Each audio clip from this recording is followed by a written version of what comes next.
മക്കളെ, ഇനി ദൈവം ഇതുപോലെ അത്ഭുതങ്ങൾ നമ്മളെ ജീവിതത്തിൽ ചെയ്തിട്ടുണ്ടോ? നമുക്കൊന്ന് ചിന്തിച്ചാലോ? ഓക്കെ, അപ്പൊ അതിന് ഒരു കാര്യം, ഒന്നാമത്തെ 3 മെത്തേഡ് പറഞ്ഞുതരാവേ, 3 രീതികൾ. ഒന്ന്, ജേണൽ എഴുതണം.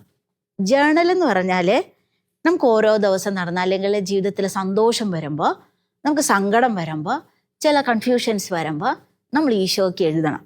അഡ്രസ്സ് ചെയ്യണം. ഇപ്പം ഇത് സിസ്റ്ററിൻ്റെ ആണ് കേട്ടോ. സിസ്റ്ററിൻ്റെ ഇപ്പം സിസ്റ്റർ ഉപയോഗിക്കുന്ന ജേണലാണ്. ഓക്കെ, നിങ്ങൾ വായിക്കണ്ട. ഏത് സിസ്റ്റർ ദൈവത്തിന് വായിക്കാൻ വേണ്ടി, ഈശോ വായിക്കാൻ വേണ്ടി സിസ്റ്റർ എഴുതുന്നത്. സിസ്റ്ററിന് സന്തോഷം വരുമ്പോൾ, സങ്കടം വരുമ്പോൾ. പിന്നെ ഇതിപ്പം 2023 തുടങ്ങിയതാണ് സിസ്റ്റർ. അപ്പോൾ ഓരോ സിസ്റ്റർ ഇങ്ങനെ മാറി മാറി പോവല്ലോ, ട്രാൻസ്ഫർ ഒക്കെ കിട്ടും സിസ്റ്റർമാർക്കും അച്ഛന്മാർക്കും. അപ്പം എല്ലാം ഇങ്ങനെ കൊണ്ടുപോകത്തില്ല, ചിലതൊക്കെ നശിപ്പിച്ച് കളയും. അപ്പം ഇപ്പം കയ്യിലുള്ളത് ഇതാണ്. അപ്പോൾ ഇതിൽ സന്തോഷം വരുമ്പോഴും സങ്കടം വരുമ്പോഴൊക്കെ എഴുതും. അപ്പം ചിലപ്പോൾ നമ്മളിങ്ങനെ തിരിഞ്ഞു മറിഞ്ഞു നോക്കും, ദൈവം ചൊരിഞ്ഞ അത്ഭുതങ്ങൾ നോക്കി വായിക്കുമ്പോൾ ആ സങ്കടത്തിലൂടെ കടന്നു പോയപ്പം ദൈവം കൈപിടിച്ച വഴികളൊക്കെ ഓർക്കുമ്പോൾ ഒരു സന്തോഷം, ഒരു സമാധാനം, ഒരു പ്രതീക്ഷ, ഇതൊക്കെ വരും. അപ്പം നമുക്ക് ഓർക്കും ദൈവം നമ്മളിലൂടെയും അത്ഭുതങ്ങൾ പ്രവർത്തിക്കും. അപ്പം ഇത് ഒന്നാമത്തത്, ജേണലിങ്. അപ്പം നിങ്ങൾ ഇനിയിപ്പോൾ അടുത്ത വർഷം വരുവാണല്ലോ, പുതിയ വർഷം തുടങ്ങുമ്പോഴോ അല്ലെങ്കിലും നമുക്ക് ചെയ്യാം. ഒരു നല്ലൊരു ഡയറി വായിക്കുക, എന്നിട്ട് എഴുതുക. അത് പേഴ്സണലായിട്ട് അഡ്രസ്സ് ചെയ്യണം. ഞാൻ എൻ്റെ ഈശോയ്ക്ക്, ഈശോയെ സുഖാണോ, എൻ്റെ അവസ്ഥ ഇതാണ്, ഈശോയെ ഒന്ന് ഇടപെടണേ എന്ന് പറഞ്ഞ് അതാണ് നമ്മൾ ഉപയോഗിക്കേണ്ടത്. ഓക്കെ, രണ്ടാമത്തെ മെത്തേഡ് എന്ന് പറയുമ്പോൾ നമുക്ക് ഇത് ചെയ്യാം. 3 പേപ്പർ. ഇത് സിസ്റ്ററിൻ്റെ കയ്യിൽ ചാർട്ട് പേപ്പറാണ്. നിങ്ങൾക്ക് പേപ്പർ അത്യാവശ്യം ഇല്ലെങ്കിൽ എന്നാ ചെയ്യുക, ഒരു ബുക്ക് എടുക്കുക, കോളം വരയ്ക്കുക. ഇപ്പോൾ ബുക്കും കൈവശം ഇല്ലെങ്കിൽ A4 സൈസ് പേപ്പർ എടുക്കുക, 3 കോളമായിട്ട് ഇടുക, ചാർട്ട് പേപ്പർ. ഓക്കെ, അതിൽ ഒന്നാമത്തെ പേപ്പർ. ഇതൊക്കെ എഴുതുമ്പോൾ നല്ല സ്വസ്ഥമായിട്ട് സമാധാനമായിട്ട് ഒറ്റയ്ക്കിരിക്കുമ്പോൾ ചെയ്യണം കേട്ടോ. ഒന്ന് നമുക്ക് നീലപ്പേന എടുക്കാം.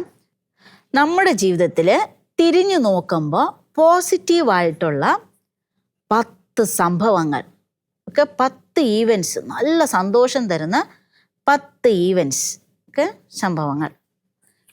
അപ്പം ഞാൻ 10 നമ്മുടെ ജീവിതത്തിൽ നിന്ന് കണ്ടുപിടിക്കണം. ഇപ്പം സിസ്റ്ററിൻ്റെ ലൈഫ് ഞാനിപ്പോൾ ചിന്തിക്കുമ്പോൾ എൻ്റെ 10 സംഭവങ്ങൾ വീട്ടിൽ വെച്ച് വീടുമായിട്ട് ചിന്തിക്കുമ്പോൾ, അസുഖം വന്നപ്പം പപ്പ സിസ്റ്ററിനെ കെയർ ചെയ്ത രീതി ഭയങ്കര ഇഷ്ടമാണ്. ഓക്കെ, എന്നും വന്നും മരുന്ന് വയ്ക്കുന്നു, ഭക്ഷണം വാങ്ങിത്തരുന്നു, അതൊക്കെ ഭയങ്കര സന്തോഷമുള്ള കാര്യമാണ്. പപ്പയുമായിട്ടുള്ള ഇടപെടൽ. ഓക്കെ, രണ്ടാമത്തെ ബെസ്റ്റ് സംഭവം മേ ബി സിസ്റ്ററിന് SSLC പരീക്ഷയ്ക്ക് നല്ല മാർക്ക് കിട്ടിയത്, പ്രതീക്ഷിച്ചതിനപ്പുറം നല്ല ഫസ്റ്റ് ക്ലാസ് മാർക്ക് കിട്ടിയത്. ഒക്കെ അത് സന്തോഷമായിട്ടുള്ള ഒരു സംഭവം. മൂന്നാമത്തേത് തന്നെ സിസ്റ്റർ കുറച്ചുകൂടി വലുതായപ്പോൾ സിസ്റ്ററിന് വിദേശത്ത് ദൈവത്തിൻ്റെ അനുഗ്രഹം കൊണ്ട് 4 രാജ്യങ്ങൾ കാണാൻ പറ്റിയത്. ഓക്കെ, ഇതൊക്കെ സിസ്റ്ററിനെ സംബന്ധിച്ചിടത്തോളം വലിയ സംഭവങ്ങളാണ്. അവിടെ പോയി കാണുന്നു, ആൾക്കാരുമായിട്ട് സംസാരിക്കുന്നു, ഇടപെടുന്നു, കാണാത്ത കാഴ്ചകൾ കാണുന്നു. അപ്പോൾ ഇതുപോലെ 3 എഴുതി ഇതുപോലെ 1 by 1 ആയിട്ട് നിങ്ങൾ കണ്ടുപിടിക്കണം. ഓക്കെ, ആ കണ്ടുപിടിച്ച് കഴിയുമ്പോൾ നമ്മൾ തന്നെത്താനെ ചോദിക്കണ, what do you feel now? ഇപ്പം എന്ത് തോന്നുന്നു? ഇതൊക്കെ നമ്മുടെ ജീവിതത്തിൽ നടന്നല്ലോ, ദൈവത്തിന് നന്ദി, അല്ലേ? അതല്ലേ ഒരു സങ്കടമാണോ വരുന്നത്? ഇല്ല, സന്തോഷം, സമാധാനം, ഒരു എന്താണ്, ദൈവത്തോട് കുറച്ചുകൂടി സ്നേഹം തോന്നും. അടുത്ത പേപ്പർ എടുക്കാം. ഓക്കെ, മക്കൾ ചെയ്യാനുള്ളതാണ്, ചെയ്യില്ലേ? ചെയ്യണം. ഓക്കെ, ഇനി അടുത്തത് ഹൈലി പോസിറ്റീവായിട്ടുള്ള 10 കഴിവുകൾ. ഓക്കെ, എൻ്റെ 10 കഴിവുകൾ. ഒക്കെ നമുക്ക് ഒത്തിരി കഴിവ് ദൈവം തന്നിട്ടുണ്ട്. 10 ഒന്നുമല്ല, ഒരു പേപ്പർ തന്നാൽ 100 എഴുതേണ്ട കഴിവ് ദൈവം നമുക്ക് തന്നിട്ടുണ്ട്. ഓക്കെ, അപ്പോൾ സിസ്റ്ററിൻ്റെ ലൈഫിൽ ചുമ്മാ ചിന്തിക്കുമ്പോൾ എന്നാ, ചിരിക്കാനുള്ള കഴിവ്, പുഞ്ചിരിക്കാനുള്ള കഴിവ്, ചിരി ഒരു ഇതാണ്. രണ്ടാമത്തത് നല്ല വാക്കുകൾ. ഇങ്ങനെ അടിപിടി കൂടുമ്പോൾ കുറച്ച് സമാധാനപ്പെട്ട് അടി കുറച്ചുകൂടി ഭയങ്കര ഹൈ ലെവൽ അടിയായി മാറ്റാതെ ചെറിയ രീതിയിൽ അത് കുറയ്ക്കാൻ, മയമുള്ള വാക്കുകൾ ഉപയോഗിച്ച് സംസാരിച്ച് തീർപ്പ് കൽപ്പിക്കാനുള്ള കഴിവ്. ഓക്കെ, മയമുള്ള വാക്കുകൾ. അത്യാവശ്യം സിസ്റ്ററിന് ക്ലാസ് എടുക്കാനുള്ള ഒരു കഴിവുണ്ട്. ഓക്കെ, ക്ലാസ് എടുക്കാനുള്ള കഴിവ്.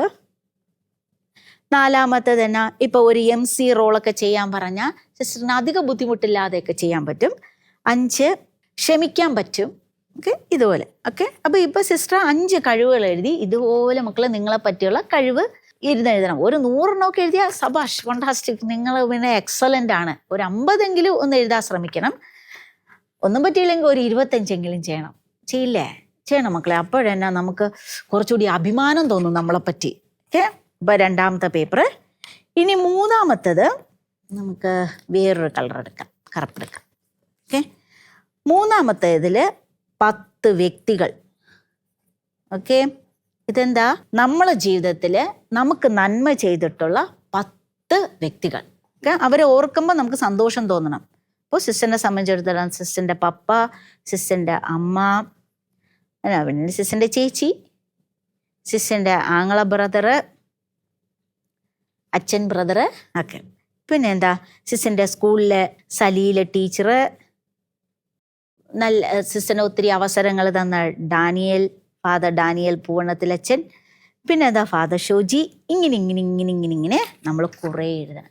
ഓക്കെ, നമ്മളെ ജീവിതത്തിൽ നന്മകൾ ചൊരിഞ്ഞ ഇതൊക്കെ ചെയ്തിട്ട് നമ്മളിങ്ങനെ നോക്കണം, ദൈവമേ ഇതൊക്കെ അത്ഭുതമല്ലേ മക്കളെ നമ്മളെ ജീവിതത്തിൽ. അപ്പോൾ ഇതെന്നാ, ജീവിതത്തിൽ ദൈവം അനുവദിച്ച 10 നല്ല സുന്ദരമായ സംഭവങ്ങൾ.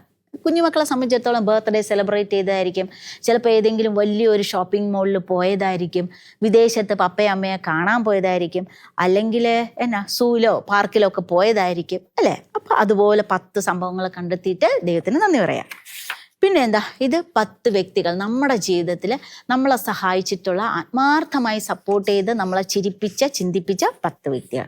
അടുത്ത പേപ്പറിലോ നമുക്ക് ദൈവം തന്ന 10 കഴിവുകൾ. ഇങ്ങനെ മക്കളെ നമ്മൾ എഴുതി ഇത് സാമ്പിളായിട്ട് 10 ഇത് എത്രമാത്രം നിങ്ങൾക്ക് ഇങ്ങനെ കൂട്ടാൻ പറ്റുമോ അത്രമാത്രം നല്ലതാണ്. എഴുതി വരുമ്പോൾ നമ്മൾ മറ്റൊരു മോശയായി മാറും, മറ്റൊരു ഏലിയായി മാറും, പിന്നെ ആരാ ജോഷുവ, അങ്ങനെ തുടങ്ങി മറ്റൊരു ദൈവത്തിൻ്റെ സുനിക്കുട്ടിയായി മാറും.